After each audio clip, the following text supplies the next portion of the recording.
prove by contradiction that there does not exist a continuous one-to-one function f of x such as f of x is equal to minus x. Well, we know what continuous means. There's no jumps like asymptotes in it. There's no breaks in it. You can put your pen on it and draw without lifting the pen. You can just follow along the function. But the fact that it's a one-to-one function, I think that that's going to be key to our answer here. It's a continuous one-to-one function, because that's telling us that there's only two situations that are possible for what we've got. It's telling us that we can either have this type of function or this type of function. It could either be increasing,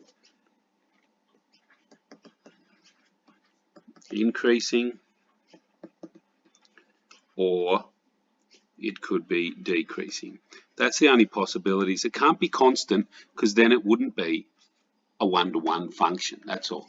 So we're exploring those two situations, and I think our best bet would be to consider a couple of points, x and y, like say x is there and y is there, so x is less than y. So we can have that here as well.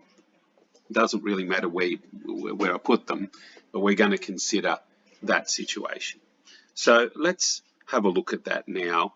We're asked to do it by contradiction, so let's go. So I'm going to assume, by way of contradiction,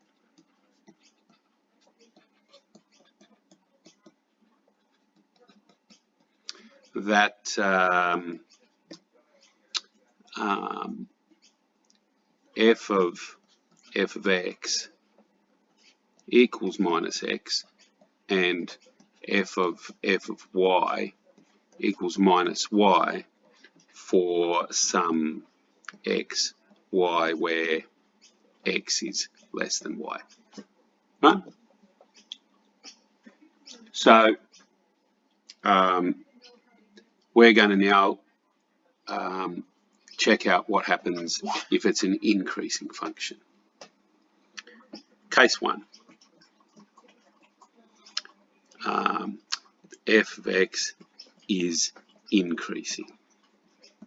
Now, if it's an increasing function,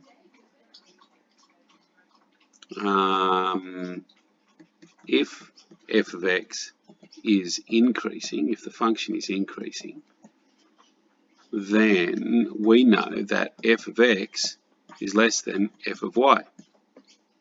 If you take a look at my drawing up here, right, with an increasing function, there's f of x, and it goes upwards, upwards, upwards, and there's f of y. So if x is less than y, then f of x is less than f of y. No doubt about that, if it's an increasing function. All right. Now this is the important bit. So f of x is less than f of y. Now let's just have a look at why that is, right? Well, f of x is some value. I'll just plot it maybe here. All right, that might be how big f of x is. Well, actually, no, I'll plot it exactly where it would be. Oh, for the picture that I've got. Sorry, just fix that up. It's about that high up. So f of x is about there. And f of y is about that high up. So f of y is about there, right? You can see that f of x. Now f, that's f of x if I plot it on the x-axis. Take that height but go along, and that's f of y.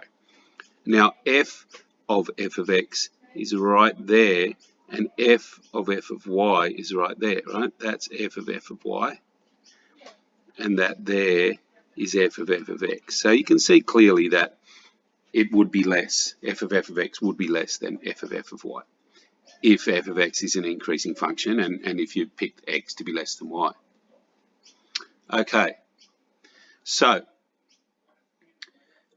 from our assumption,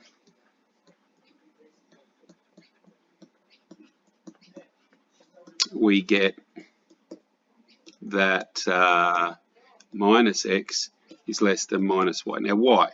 Well, I said at the top here, we're going to assume that f of x is minus x and f of y is minus y. So I'm replacing f of x with minus x. I'm replacing that with minus x and f of y with minus y, because that was our assumption. So we get minus x is less than minus y. Now if we multiply everything by minus 1 there, we get x, y, but remember, because you times by minus 1, you have to reverse the direction of the inequality sign. So x is bigger than y, but wait a minute. We had in our original assumption that x is less than y. And now we've found that x is greater than y. So this means we've got ourselves a contradiction. So, but since f is increasing, x is less than y, right? Since s is increasing, x is less than y, therefore we have a contradiction.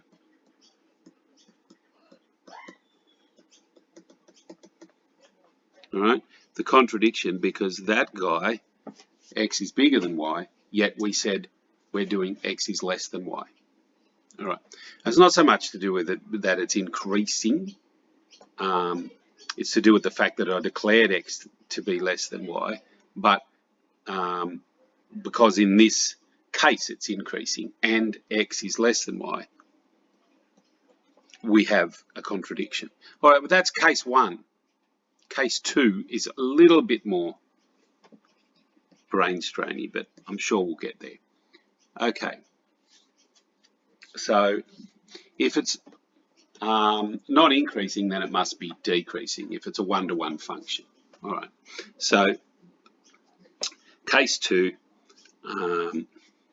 what did I say for the top here? I said f of x is increasing, so I'm going to say f of x is decreasing.